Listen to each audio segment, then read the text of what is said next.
Planet Coaster 2 will combine water and coaster rides with all new water coasters. Let's take a look at what this means, and which roller coasters could be included. Now this could be one of many existing ride types from various manufacturers, which we'll analyse in today's video. But unfortunately for us coaster enthusiasts, isn't necessarily a roller coaster. Let's first quickly consider a water slide. With the highly anticipated introduction of water parks to Planet Coaster 2, we expect many different types of water slides and rides, of which an abundance have already been shown in the announcement trailer. These traditional water slides pump water to the top before carrying people down to the bottom. The water reduces friction, allowing riders to travel quickly down the slide. Riders may travel on a mat, a tube, or nothing at all between themselves and the slide's surface. But water coasters are different. In addition to descents, they also feature ascents. Riders don't usually slide directly on a surface, and instead travel in large custom-made rafts. Water coasters use 3 different types of technology. Some use water jets to force the raft along its path, others are powered by high-speed conveyor belts. But the newest water coasters feature linear induction motors. These create magnetic fields to cause motion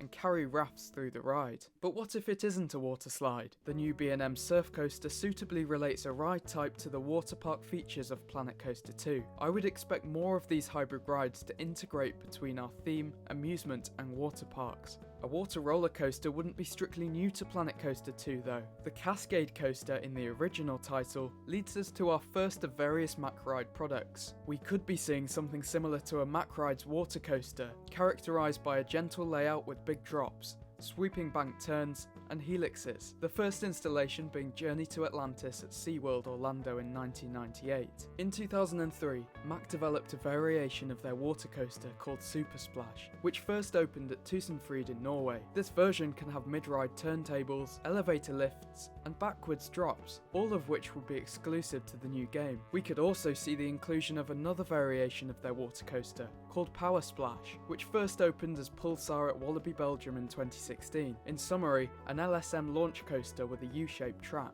It features a turntable loading platform, a small airtime hill, and a splash track between the 2 vertical spikes. The splash track rapidly fills up with water during the 3rd backwards spike ascent, enabling a huge splashdown after the final forwards drop. Intamin's water coaster, the record-breaking Pilgrim's Plunge at Holiday World in Indiana, USA, was 135 feet, 41 meters tall, and was the world's largest water ride when it opened in 2009. Then reliability issues would lead to its removal in 2013. The year before Pilgrim's Plunge closed, Intamin opened Divertical at Mirabilandia in Italy, which uses the same tilting elevator system, but replaced the trough with roller coaster track. They also made it 62 feet, 19 meters taller, and added a splash track, 2 airtime hills, and a 360-degree helix, with the splashdown at the end of the ride. I visited Mirabilandia on a solo theme park tour this spring. I have never been so soaked on a water ride. In spite of the continuing reliability issues, Intamin has built several additional variations of Divertical,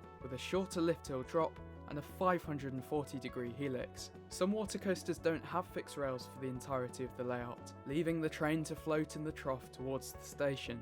Take a look at Setpoint's model. Although not technically considered a true water coaster, Setpoint used the same design as their Pteranodon Flyers at Islands of Adventure in Florida. These coasters feature interactivity, with park guests off-ride having the ability to shoot water at riders, and riders in return being able to splash water on anyone below. This would really spark some life and humour into the movement of guests, as they navigate below these types of rides. Vekoma continued Setpoint's progress with Splash Party, which first opened in 2013, with Bandit Bomber at Yas Water World in Abu Dhabi. With impressive lifelike animations already visible in the announcement trailer, I'm really intrigued to see the guests' interaction with water, to bridge the gap and interlock our theme, amusement and water parks. If you've enjoyed this video and would like to keep up to date with the latest Planet Coaster 2 news and reports, make sure to subscribe to the channel. Thank you so much for watching, and I'll see you very soon.